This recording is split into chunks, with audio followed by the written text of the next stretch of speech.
આગળ સમાચારમાં વાત કરીએ તો મહત્વપૂર્ણ સમાચાર પ્રાપ્ત થયા છે। મહત્વના સમાચાર સામે આવી રહ્યા છે। કહી શકાય કે આજે ભાજપમાં યોજાશે મહાભરતી મેળો। તો કોંગ્રેસના પૂર્વ ધારાસભ્ય સહિતના નેતાઓ જોડાશે ભાજપમાં। પ્રદેશ અધ્યક્ષ સી.આર. પાટીલની હાજરીમાં જોડાશે ભાજપમાં। મોટી સંખ્યામાં કોંગ્રેસના નેતાઓ બીજેપીમાં જોડાશે। તો બપોરે 12 વાગે કમલમ ખાતે જોડાશે ભાજપમાં। समाचार प्राप्त था महत्वपूर्ण आज भाजपा योजाशे महाभर्ती मेळो जेमां कोंग्रेसना पूर्व धारासभ्य सहितना नेताओ आज भाजपा जोड़ाशे। तो प्रदेश अध्यक्ष सी.आर. पाटीलनी हाजरीमां भाजपा जोड़ाशे। मोटी संख्यामां कोंग्रेसना नेताओ बीजेपी में जोड़ाशे। तो बपोरे 12 कलाके कमलम खाते जोड़ाशे भाजपा। तो तमाम जे कोंग्रेसना पूर्व धारासभ्य सहितना नेताओ जोड़ाशे भाजपा। जेणे पण राजीनामा आप्या छे। प्रदेश अध्यक्ष सी.आर. पाटीलनी हाजरीमां तमाम जे राजीनामा आप्या छे कार्यकरोए धारासभ्यो ते भाजपा जोड़ाशे। मोटी संख्यामां कोंग्रेसना नेता बीजेपीमां जोड़ाशे। तो बपोरे 12 कलाके कमलम खाते जोड़ाशे भाजपा।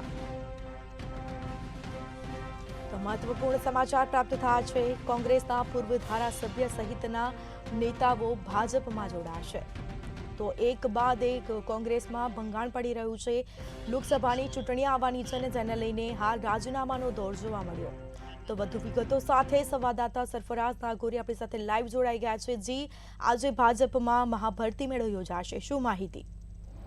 જે નિશ્ચિતપણે આપને જણાવી દઉં સ્મિતા કે છેલ્લા કેટલાય સમયથી જ્યારથી રામ મંદિરની પ્રાણ પ્રતિષ્ઠા થઈ છે, રામલલ્લા બિરાજમાન થયા છે અયોધ્યામાં, ત્યારથી લઈને ગુજરાત કોંગ્રેસના દિગ્ગજ નેતાઓ એ કોંગ્રેસની જે સ્ટ્રેટેજી છે તેનો વિરોધ કરી રહ્યા છે। જે રીતે કોંગ્રેસે પ્રાણ પ્રતિષ્ઠામાં નહીં જવાનો જે નિર્ણય કર્યો હતો તેને પણ અર્જુન મોઢવાડિયા, અમરીશ ડેર જેવા નેતાઓએ તે જ સમયે વખોડ્યો હતો અને ત્યારથી જ લાગતું હતું કે તેઓ કોંગ્રેસની અંદરથી રિઝાઇન આપીને કેસરીયો કેસ ધારણ કરી શકે છે। આ ઉપરાંત અનેક કોંગ્રેસના નેતાઓ જે છે એ વર્તમાન કોંગ્રેસની લીડરશીપથી બહુ જ નારાજ છે અને તેના લીધે આપણે જોયું તે મુજબ ગઈકાલે જ અર્જુન મોઢવાડિયા ગુજરાત કોંગ્રેસના પૂર્વ પ્રદેશ અધ્યક્ષ એ રાજીનામું આપી દીધું કોંગ્રેસમાંથી અને પોરબંદરના ધારાસભ્ય પદેથી પણ તેમને રાજીનામું આપી દીધું। આ ઉપરાંત તેના એક દિવસ અગાઉ અમરીશ ડેર જેવા દિગ્ગજ નેતાએ પણ કોંગ્રેસથી છેડો ફાડી લીધો। આ તમામ નેતાઓ ની સાથે સાથે હજારો કાર્યકર્તાઓ આજે બપોરે 12 વાગે ગાંધીનગરના કમલમ ખાતે કોંગ્રેસનો પંજાની જગ્યાએ હવે કમળનો કેસ ધારણ કરશે। તેથી કહી શકાય કે કોંગ્રેસના દિગ્ગજ નેતાઓ એ નબળા નેતૃત્વને લીધે હવે કોંગ્રેસનો હાથ છોડીને કમળનો ખેસ પહેરી રહેશે અને ત્યારબાદ તેઓ પ્રધાનમંત્રી નરેન્દ્ર મોદીના નેતૃત્વમાં આગળ વધવાની આલેખ ભરશે। જી, શું લાગી રહ્યું છે કે અર્જુન મોઢવાડિયાને કેબિનેટ મંત્રીમાં સ્થાન મળશે કે કેમ?